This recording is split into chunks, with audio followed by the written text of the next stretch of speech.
is about to meet a dog in the desert, and this dog is going to change his life. Now, the guy, his name is Dion. He's a marathon runner. He lives in Scotland. But one day, Dion decides he's going to compete in the Gobi March, which is a 155-mile ultra-marathon going through the Gobi Desert in Asia. So he travels to China to run this marathon. And then, bam, the race starts. And Dion and the other runners, they set off through the first part of it. That night, the runners, they're all resting, and they're sitting around a campfire, probably talking about how hard the day was. And that's when Dion, he sees this little stray dog running around the camp. And this dog, she's approaching all the runners, and she's trying to get them to give her a bite of their food, which is tough, because the runners have to carry all their own food with them for the week. So they have very limited supply of it. So Dion, he sees this dog, and he's like, hell no, dog, go on, get. Then the next day, Dion and the other runners, they make their way to the starting line. And then he looks down, and there's that dumb little dog again, chewing at his shoes. And he's like, damn it, dog, go on, get it. And then the race starts, and the dog is like chewing at his feet for a whole quarter mile. And Dion's like getting annoyed, like, go on, get it. And lucky for him, the dog finally disappears. And Dion is kind of relieved, because it's hard enough running through a desert without a stray animal trying to trip you up. But then, 8 hours later, after running through a thick forest area, Dion looks down, and there's that stupid little dog again, running alongside him. And he's like, I said go. Yep. But the dog continues to follow him, running alongside him when he crosses the finish line to end the second day. And spectators and the people around all watching, they're all looking at this, and they're cheering them both on. Yeah. So then later, Dion gets some food from his supplies, and that little dog is still following him around. And at this point, he realizes this little dog probably hasn't eaten all day. And I guess he feels bad, because he gives the dog like half the meat he's eaten. And the dog loves it. And you know, from this point on, he's fucked. Because like once you feed a stray dog, it is not going to leave. So that night, the little dog curls up next to him and falls asleep. So Dion decides, okay, fine, she's not gonna get it, so I'll just name her. And he names her Gobi, after the desert they're running through. Then the next morning, sure enough, Gobi is there with him at the starting line, and she continues running right alongside him. Later that day, Dion is still running, and he comes up to a place where he has to cross a really wide river. So he wades into it, and he's walking through it, and he crosses like the worst part of it. But then he hears Gobi back behind him, whining and crying, and he looks back, and he sees her, and she's still way back there. She's not jumping in this river. And Dion keeps moving forward, but Gobi just keeps whining and crying out. And so Dion, he decides to do something he's never done before. He turns around, and he goes back. He wades through the river, and he grabs Gobi, and he carries her the rest of the way over.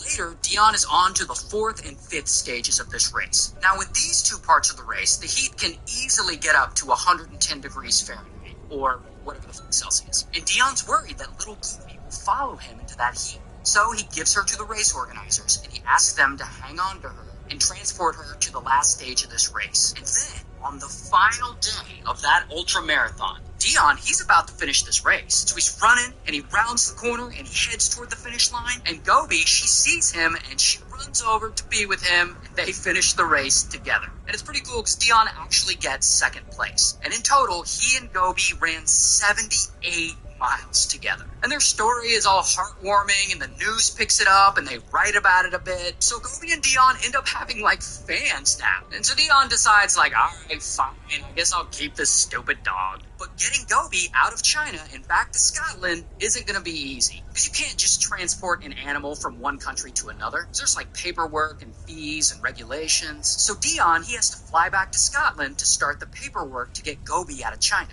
Meanwhile, he leaves the dog in the care of one of the race organizers, and she's going to look after him, and everything's going to be fine. Until one day, Gobi gets out, and she runs away. And poor Dion, he hears about this, and he is devastated. And no one can find Gobi. And 10 days go by, and there's still no sign of the dog. So Dion, he decides to take action. He posts all about it on social media. He contacts a dog charity in China, and they start printing missing flyers and posting them all over town. Dion even offers a reward of £1,000, or about $1,300 US, to anyone who can give them information on where Gobi might be. but still, they get no leads. So then the fans of Gobi and Dion, and apparently there are hundreds of them, they start to look around town for Gobi. And Dion, he flies back to China to join them in the search. And so he gets there and he scours the city. And he and the fans, they put up over 30,000 flyers. And a week goes by, but still, there's no sign of his little friend. And Dion, he starts to get really worried. Because, like, what if Gobi were stolen? What if Gobi was taken and is now somehow part of the dog meat trade? Which apparently is a real thing in China. So Dion is super worried. But then he gets a text and he checks his phone and it's from some anonymous person. And it's saying, hey, we think we found your dog. And Dion, he's a little suspicious, but this is the biggest lead they've got so far. So he drives across the city and he goes to this like small apartment. And there he meets this family. And this family's like, we think this dog might be the one you're looking for. And sure enough, when that dog sees Dion, she goes apeshit. Because it's Gobi. And Gobi is just all over him. And finally, after all that, they are reunited. And eventually, Dion is able to bring her back to Scotland to live with him. And here they are in real life. The good ending.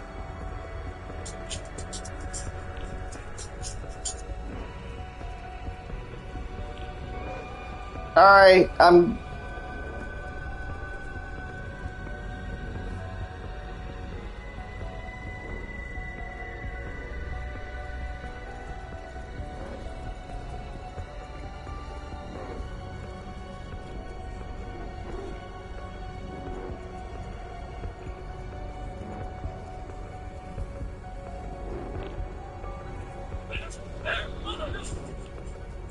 It's actually just a human. Let's see if random people can spot the difference. Jake, you'll have 10 seconds to pick which one of these animals you want to release. Pick the human, and I'll give you 10 grams. Pick wrong, you just release the wild animal. Are you serious? Go. Oh my god. Which animal do you think is a human? Jake, you have 6 seconds. One. Two. Which one released it? You want me to release the girl? No.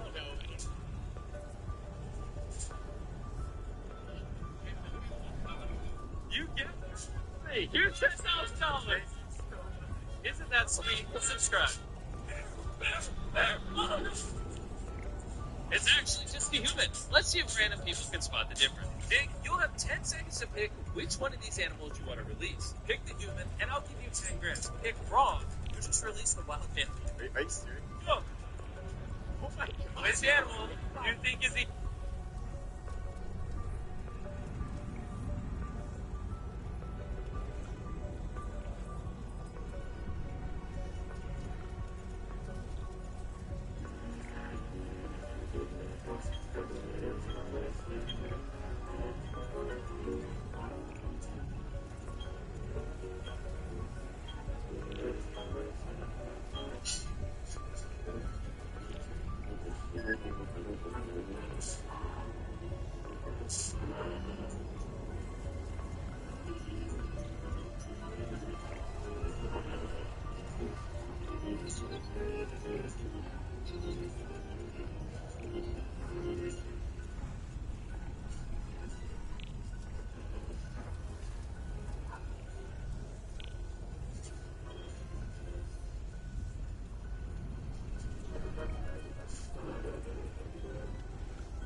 Oh, shit.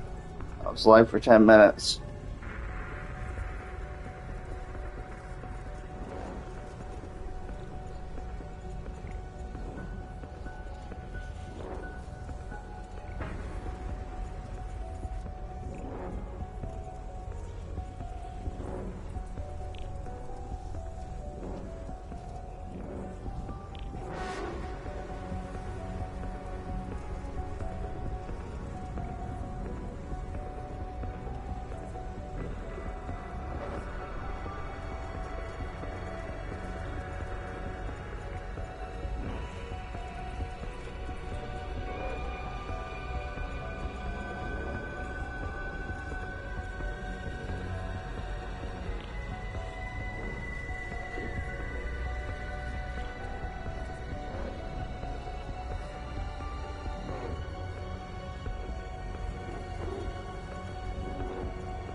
Computer, what do you suggest if my back is hurting?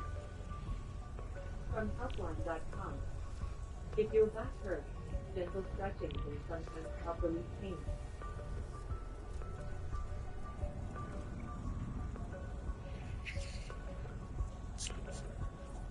Ow.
What up?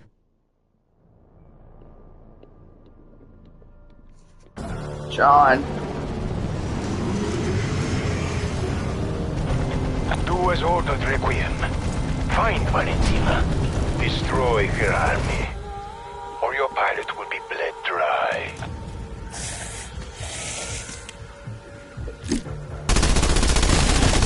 One less screamer.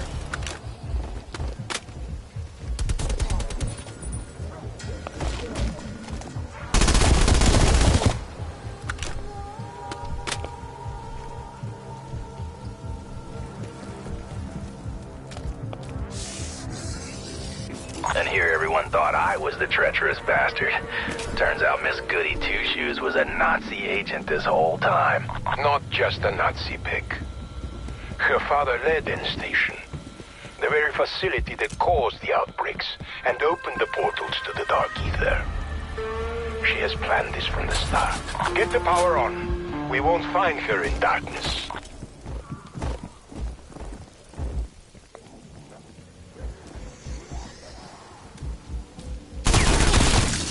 Dead man neutralized.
Undead Tango down.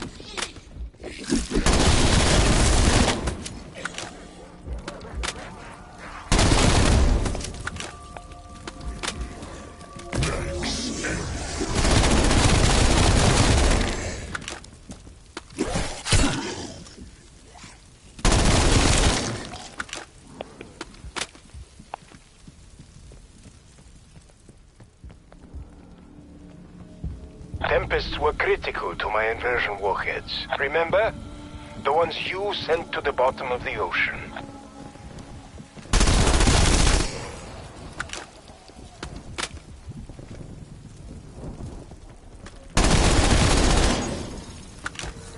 Look, if you pick up every shiny little thing you see on the ground, it's gonna be a really long day.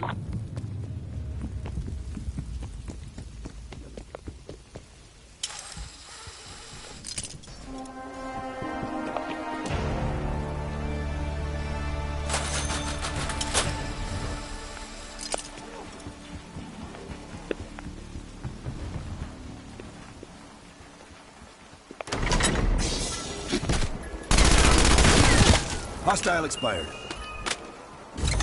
Minimal recoil.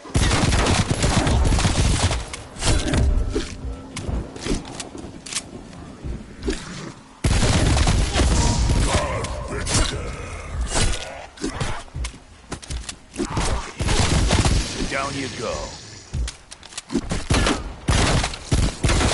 I might go to Cornerstones for a week.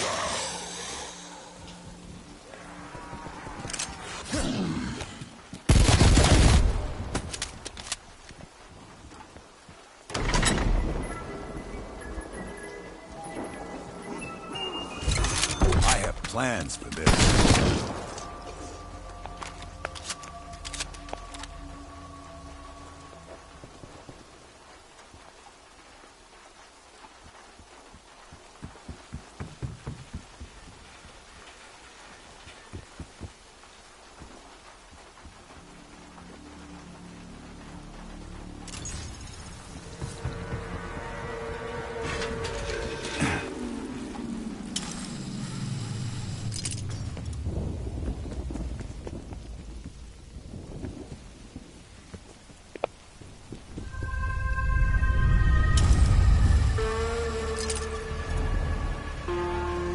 Watch the tracks.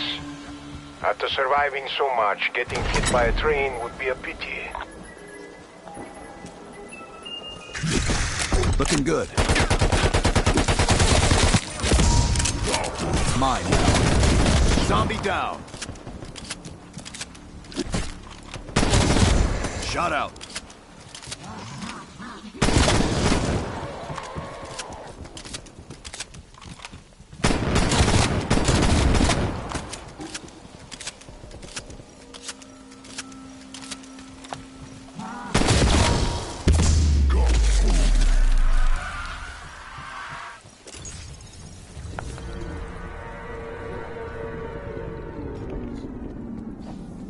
You're like a bull in a china shop, Requiem. Can't touch anything without breaking it. Go on, find replacement fuses.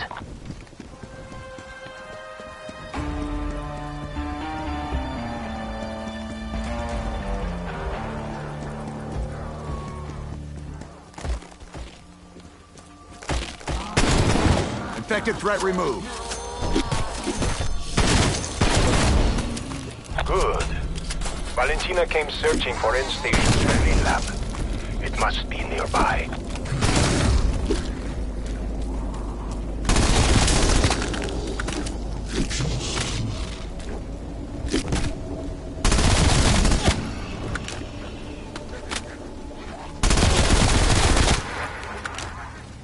Bonus points. Right to zombie.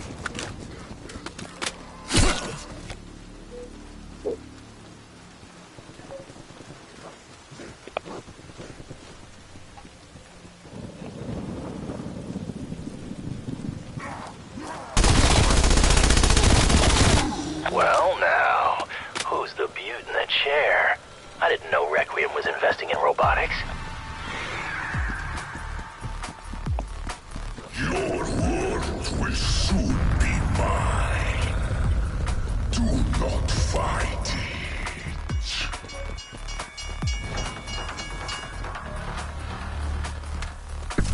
it. This works for me.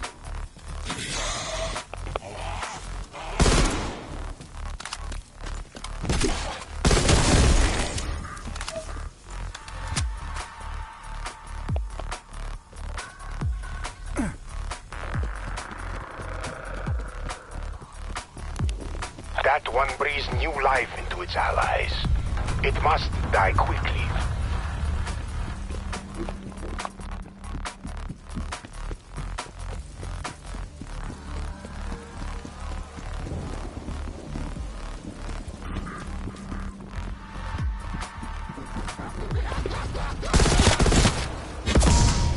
Max ammo.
Why build a road over a mountain when you can carve a tunnel through its heart?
Contact down.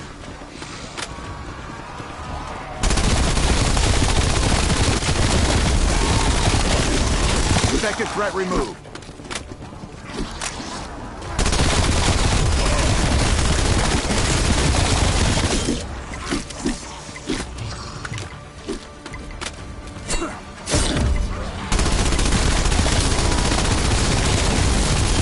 That's enough from you.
A pair of robot hands. I can think of a guy missing those.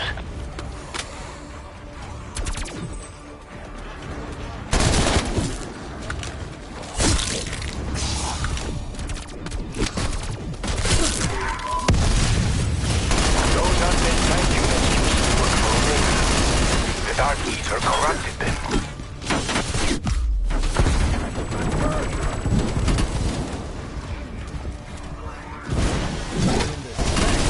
Appreciate it.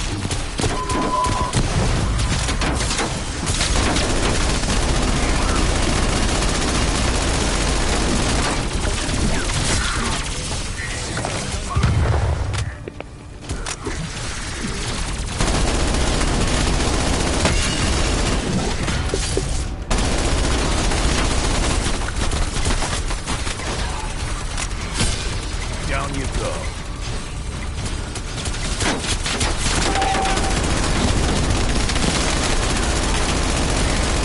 Could be useful, if there's any juice left. Frank the zombie.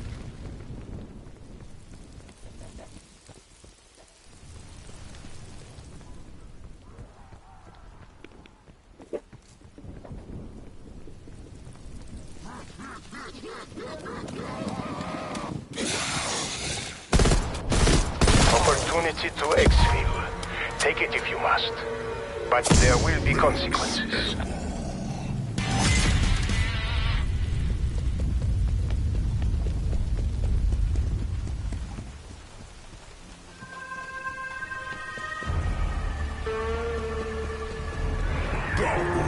Points.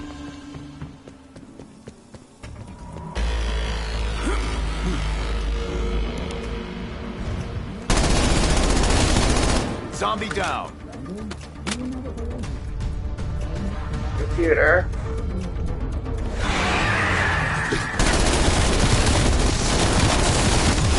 How about that? Requiem did build a goddamn robot. Who was it? Given the accident, my money's on Stroud. Crazy German bastard. Bitch.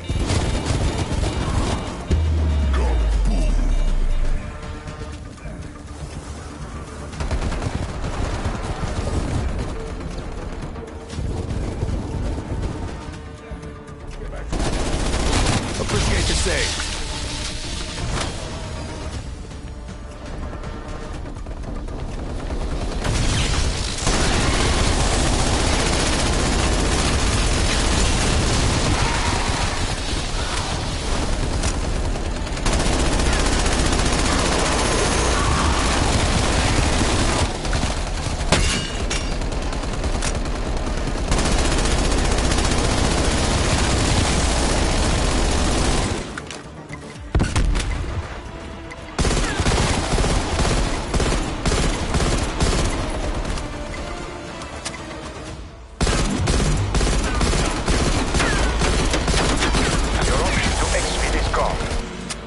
return.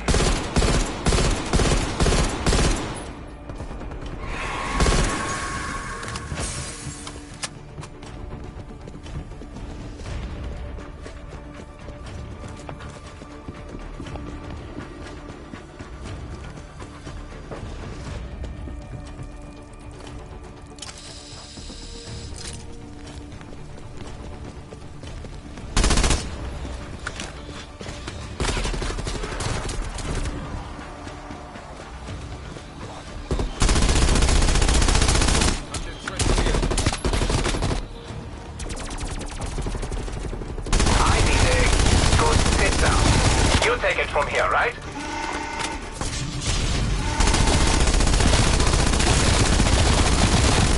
Kill.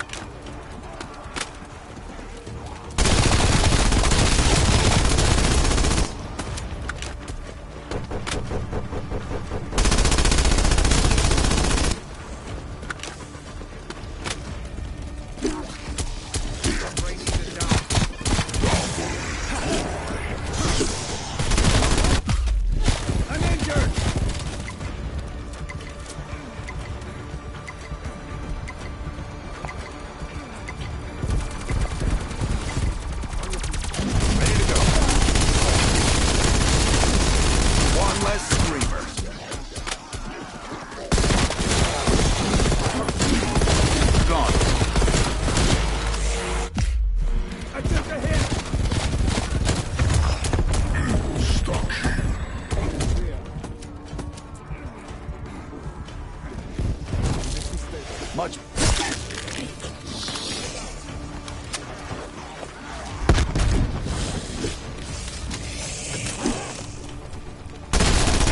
Dead man neutralized.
Get up and back on task.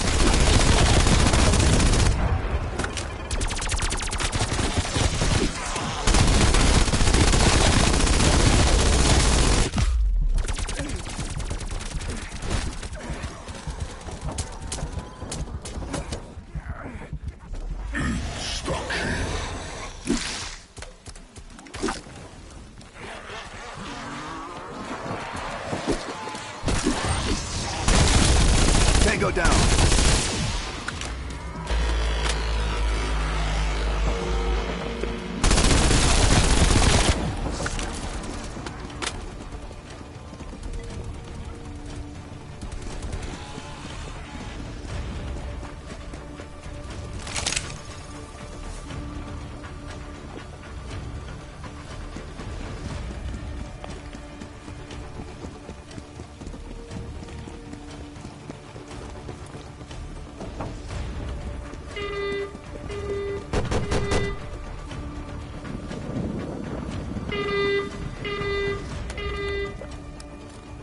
Avoid the spotlight. The auto turret will target you almost immediately. I should not have to tell you this.